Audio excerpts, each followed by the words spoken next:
शेतकरी मित्रांनो, अतिवृष्टी व पूर यामुळे झालेल्या शेती पिकांचे व फळ पिकांच्या नुकसानीपोटी बाधित शेतकऱ्यांना मदत देण्याबाबतचा एक शासन निर्णय आलेला आहे। आता यामध्ये कोणत्या जिल्ह्यामध्ये अतिवृष्टी झाली होती, कोणत्या जिल्ह्यामध्ये पूर आला होता आणि ही कोणत्या जिल्ह्यासाठी मदत मिळणार आहे याची सविस्तर माहिती आपण बघणार आहोत। आणि ही महत्त्वाची माहिती आहे।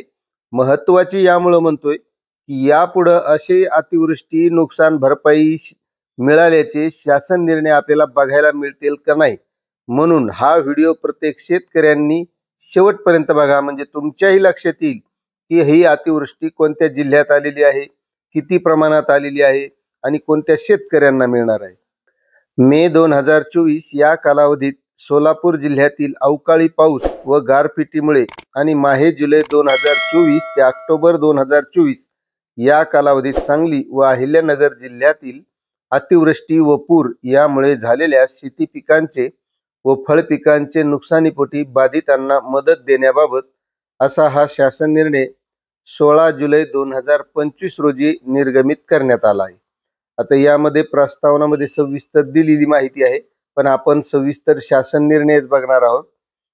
तर मित्रांनो, माहे 2024 या कालावधीतील सोलापूर जिल्ह्यातील अवकाळी पावसामुळे व गारपीट यामुळे झालेल्या शेती पिकांचे व फळ पिकांच्या नुकसानीसाठी एकूण 2748 बाधित शेतकऱ्यांच्या 1976.67 हेक्टर आर बाधित क्षेत्राकरिता रुपये 449.06 लक्ष म्हणजे 4,49,06,000 फक्त आणि माहे जुलै 2024 या कालावधीतील सांगली जिल्ह्यातील अतिवृष्टी व पूर यामुळे झालेल्या शेती पिकांच्या नुकसानीसाठी एकूण 18,336 बाधित शेतकऱ्यांच्या 6,413.47 हेक्टर आर बाधित क्षेत्राकरिता रुपये 6,629.58 लक्ष म्हणजे 6,29,58,000 इतका निधी वितरित करण्यास शासनाची मंजुरी देण्यात येत आहे।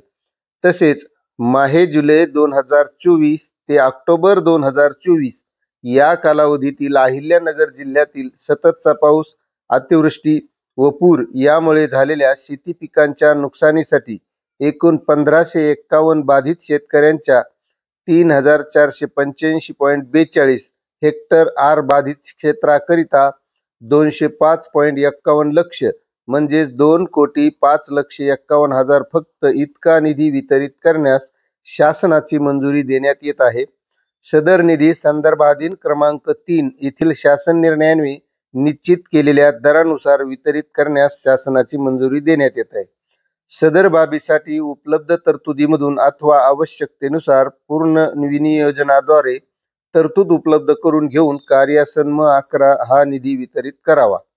आता मित्रांनो, हा निधी कसा मिळणार आहे तर संदर्भाधीन क्रमांक 1 येथे नमूद दिनांक 24/1/2023 अन्वये सूचित केलेल्या डीबीटी पोर्टलद्वारे लाभार्थ्यांना थेट त्यांच्या बँक खात्यात निधी वितरित करण्यात यावा। सोबतच्या प्रपत्रामधील सर्व लाभार्थ्यांची माहिती विहित नमुन्यात काळजीपूर्वक तयार करून संबंधित अधिकाऱ्यांनी ती संगणकीय प्रणालीवर भरून मान्यतेबाबत नियमानुसार कार्यवाही करावी। आता हा निधी पुणे विभागातील सोलापूर जिल्ह्यासाठी आहे, त्यानंतर पुणे विभागातील सांगली जिल्ह्यासाठी आहे आणि नाशिक जिल्ह्यातील अहिल्यानगर विभागासाठी मिळणार आहे। आता शासन निर्णय खूप मोठा आहे मित्रांनो, आपल्याला जर सविस्तर वाचायचा असेल तर याची लिंक आपल्या डिस्क्रिप्शन मध्ये दिलेली आहे किंवा महाराष्ट्र शासनाच्या वेबसाईटवर सुद्धा जाऊन वाचू शकता। आता अशी ही माहिती होती मित्रांनो। आपल्याला माहिती कशी वाटली नक्कीच कमेंट करा। चॅनलवर नवीन असाल तर सबस्क्राईब करा, व्हिडिओला लाईक करा। भेटूया अशात नवनवीन माहितीसह नवीन व्हिडिओमध्ये। धन्यवाद।